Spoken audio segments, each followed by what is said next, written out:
سلام، خبرهای رادیوی آزادی را از روز دوشنبه 25 ینور تقدیم میکنیم.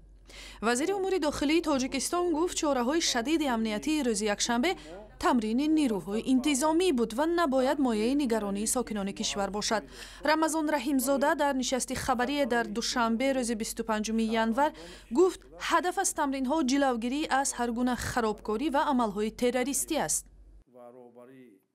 سنجش کردیم و در آینده نیز چنین سنجش‌ها می‌شود و باید تحمل هر روزه باید تیار باشیم که توانیم پیش روی اکت‌های تروریستی و دیگر جنایت‌های نهایت خطرناکی که در دیگر دولت‌ها شده ایستادند پیش روش گیریم.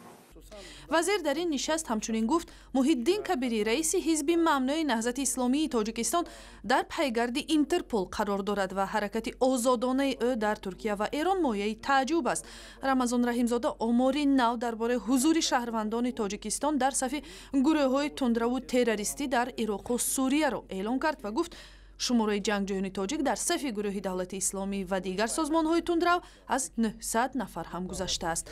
در گذشته مقامات حضور 500 شهروند تاجیکستان در جنگ‌های سوریه و عراق را اعتراف کرده بودند.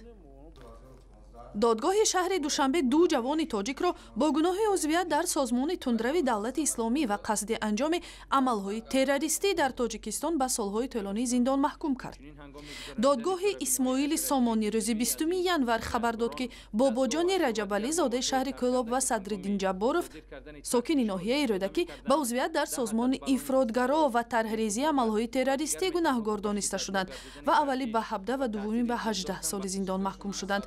با گفته مفتشان این دو نفر از طریق اینترنت با گروه دولت اسلامی سوگندی وفاداری یاد کرده با فرموده رهبران این سازمان نیت داشتند با استفاده از بالون‌های گازی مایع شعبه‌های امور داخلی در شهر دوشنبه، فیض‌آباد و کلاب را ترک کنند، اما هر دو روز 3 ایول سال 2015 دستگیر شدند. مقامات بلندپایه تاجیکستان میگن مسئله با عضویت اتحاد اقتصادی اوراسیا پیوستن کشور هنوز در سطح حکومت بررسی می شود و قرار نهایی در این باره هنوز قبول نشده است.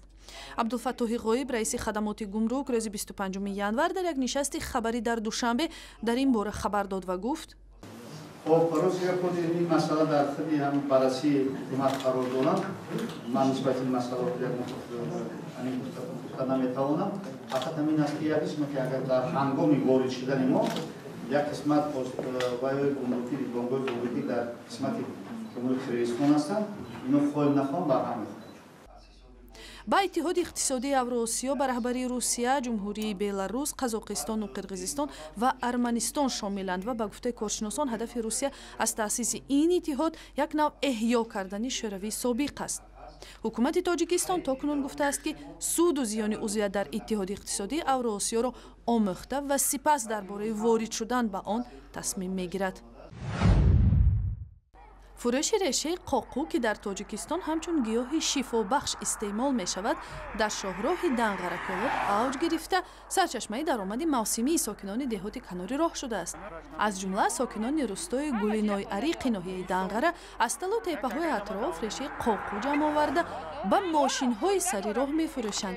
ریشه قاقو که گیاه خودروی از دارای ویتامین A, B, C بوده یک وسیله طبابت سرماخوردگی و دیگر بیماری ها به حساب می رود. هر طبقه ریشه قاقو از 2 تا 3 سامانی به فروش می رود و زنان و دختران از این حساب روزانه تا 20 و 30 سامانی معادل $4 به دست می آورند.